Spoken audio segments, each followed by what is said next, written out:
Hello everyone and welcome back to my channel. First, I want to apologize for not being on in forever. I know people have been commenting on my old videos, asking for advice, asking for new videos, or messaging me on Facebook, whatever handles I had posted in my bios.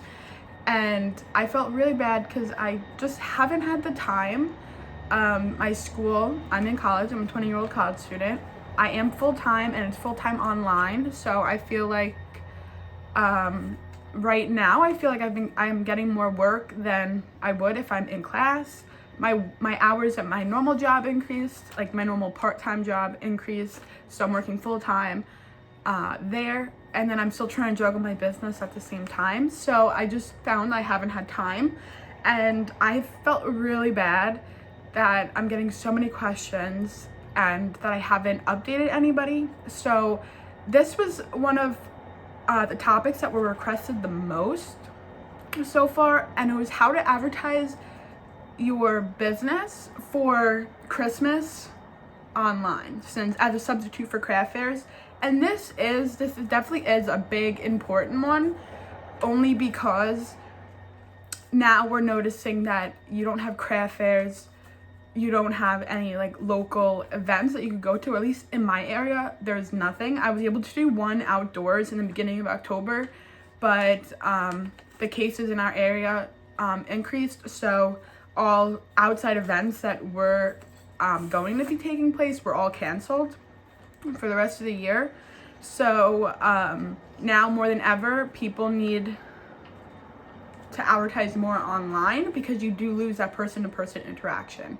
So my business is, I'm probably like 80% online, 20% in person, because I'll sell online, and then I have a local flea market that I'm in that people will come for pickups, or they will come just to, I have it set up, like I rent a booth and I have it set up like a mini store, so you could also go into the booth and shop for all my locals. But one of the biggest things is advertising. Right now with COVID, everything's online, and a lot of people, especially the people that have been messaging me, they're older, or they really relied on craft fairs. I never heavily relied on craft fairs just because I couldn't take that much time off for work on the weekends, so I never really did. I would do a lot of craft fairs, but I wouldn't do every single one in my area. So I did most of my business online, and craft fairs were just a bonus for me. They were a bonus for my income. They were a bonus for my customers, and everything else was online. So the first thing I know, Facebook is, everyone always says it, Facebook for your business. And it truly, I can't express it enough, is I resisted Facebook at first for the longest time, because I was like, okay, when I started my business, I was 15. I was like, okay, I'm 15, I'm gonna make a Facebook page. I was like, I'm not gonna get any customers, because to me, I'm thinking my age, Instagram. And I do so much better on Facebook, and Facebook's also more business oriented. So yes, you can have a Facebook group, a Facebook business page, but you can go even further than that.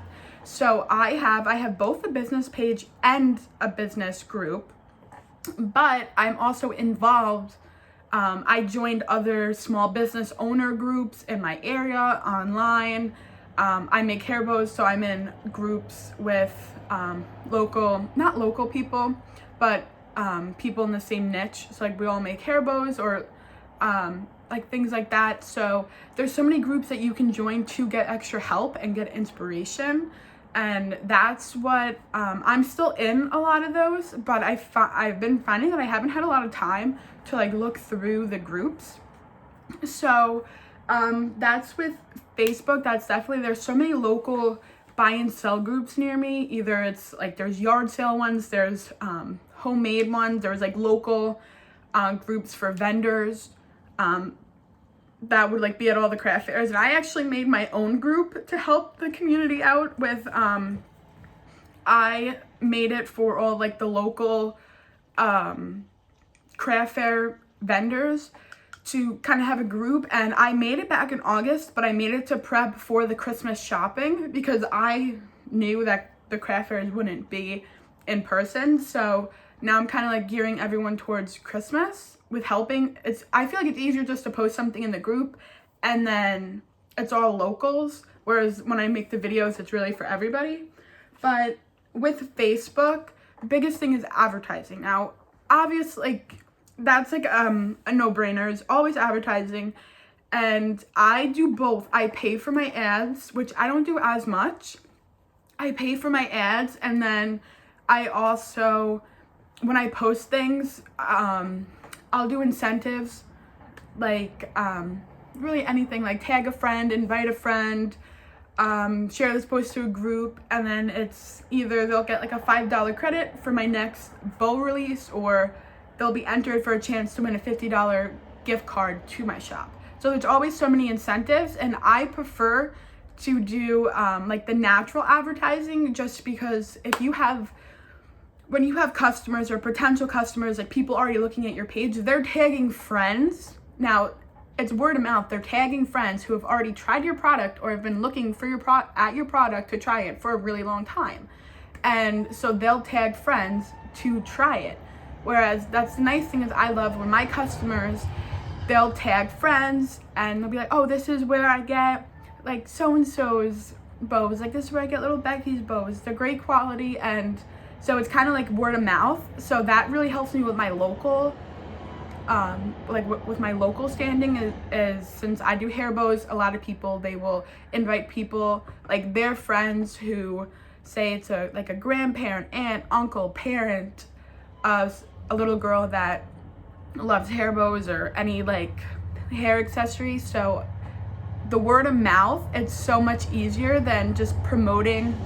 If you pay to promote an ad, I get so many random ads in my Facebook feed that are something that I would never use. And to me, that's a waste of money. And now the customer is a little skeptical of buying it because they don't know anybody who actually bought this item or used the product. Whereas when I do my natural, advertising, I already had, most of them are returning customers who really want that credit, or people that, and they'll be like, oh, this is where I buy so-and-so's bows. They're great quality, and they also have these. So I love the word of mouth from friend to friend when you have a customer, because they are a little more, they're not as leery to try the product just because they already know someone who has used it, who has bought from you, and they already gave you like a good word in a sense. So that's my favorite, and that's how I get a lot of my local people. And since I do have a booth in a local flea market, for me that's helpful that they'll go and I'll sell online. I'll have the bows in there for them to pick up, and then they can pick up like extra bows, and to me that really helps with my locals. And also, like, I will pay for an ad. I sit there and I do make a target audience. It took me forever to make my preferred target audience. It took me probably like honestly 2 hours, because with Facebook you can go so into depth, which I love, but you also need that time just to make your audience, the initial audience, and then you can save it. So that's how I love Facebook, is I love how it's more of a word of mouth where you can share it onto your friend's feed. So say if I'd be like, oh, share this post, they'll share it onto their feed, and then maybe they'll tag some of their friends on that shared post, and then they'll talk about how great your quality is. And now those friends see it, like those friends that you tag see it, but now everyone in their Facebook feed see it, even if they were not tagged in that picture. Whereas Instagram, you can just tag, like, yes, you can reshare it to an Instagram story, but it's not going to show up in that person's feed. And if you're not tagged in that Instagram post, then you won't see it. So that's why I like Facebook, where you kind of get like secondhand customers in a way. And also, one of my new things that I just started is Pinterest. I will not lie to you, I never thought of Pinterest, and somebody in one of my other bow groups suggested it. And I have so many pictures. And even a lot of them, they're not worthy to post onto my business page. They're more of like in the process or bad lighting or anything. But you post them to Pinterest, you can make boards, and then people, like I'm found with the DIY and stuff, and you can connect your website that way, which I wish I figured this out earlier because it is really helpful. And Pinterest does have a business option, which I really didn't know about. So that is a great thing. I'm sorry, I'm trying to like remember off the top of my head, but for the most part on my list, like I got everything. That's just one of, like, advertising wise, I know I did talk about this on my page already, the paying for an ad versus the natural. I prefer doing, and also the naturals are cheaper, which I forgot. That was something, if you haven't watched any of my previous advertising videos, that is also one of the big things that I prefer to do, a natural ad rather than pay for an ad. Because if you pay for an ad, say you spend $25, that's a flat $25 ad. You can't get it less. Obviously, you can't get it more. But say if you were giving away $25 of product for people to like, share, like tag their friends. Now, you can be giving away $25 worth of product, but now say how much did that cost you? Say if you're selling $25 worth of product, but it only cost you maybe $10, now you're paying really only $10 for that ad, if that makes any sense. So you're not paying, it's a $25 value ad. It's a $25 value for them, but it doesn't cost $25 for you. And that's what I really love is, and then people can also see what, there's a chance, everybody loves for a chance to win something. Everybody will enter for a gift card or like a chance to win anything. Whereas if you pay for an ad, you just kind of are in someone's feed and you can scroll right past it.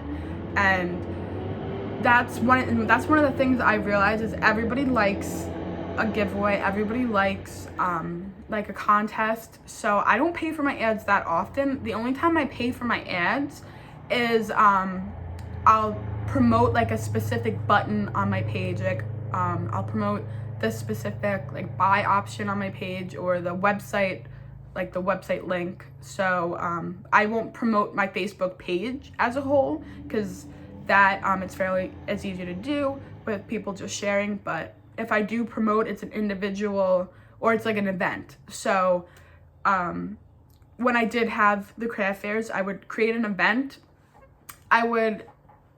The person running the fair, she would have her own advertisement for the craft fair, but then I had my own individual one to target everybody that would come more for me, if that made sense. So because she had her audience that she would target on Facebook, and then I would target my audience. So that's where I got all of my locals, where I'd come see me at such and such craft fair this day, and I would always have an incentive, like mention my Facebook page for 20% off, or I had little their business cards. I don't know if I have any over here. It's a business card. It's a business card. Now this one's for my website, so this is when people buy online, but I do have one for in person. So it's a business card, but there's a code on the back. So if you go on my website, you type this in and you get this off on my website. But then I have one for my local pickup, whereas if you bring it to a craft fair that I'm at, or if you bring it to the booth where I rent, you will get a 20% off. So that's I love that incentive. So then you kind of know where your people are coming from, and they'll let you know, like at the craft fairs, they'll be like, oh, you posted this on, because some of the bows I will just be like, oh, I only have these for the craft fair. So if you don't go to the craft fair, they're not going to be posted on the website. They're not going to be posted anywhere else. So I do get a lot of people that be like, oh, I saw you posted this one on Facebook. Do you still have it? And that's what I love about Facebook, is because you can really connect everybody, especially with the coupon cards. And you can also see, this is also an advertisement that you can track to see how effective it is, which I love. And it's a business card and a coupon card. so I don't have to pay for two separate things. So these are just a couple things to keep in mind. I'm trying to keep this video fairly short, but these are things that I do right now, and most of these, they are all like contactless or as minimal contact as possible. These are everything that I do right now, and I hope I answered everybody's questions, or at least most of them, based on how to prep for Christmas season, especially during COVID. If not, please, you guys, everyone can keep commenting. If I didn't answer your question specifically, I will, because I'm always getting new questions, so I will always obviously be making new videos. So that's all you have to do, is keep commenting and I will post more videos. So thank you all so much for watching, and please like and subscribe for more small business help. Have a good day.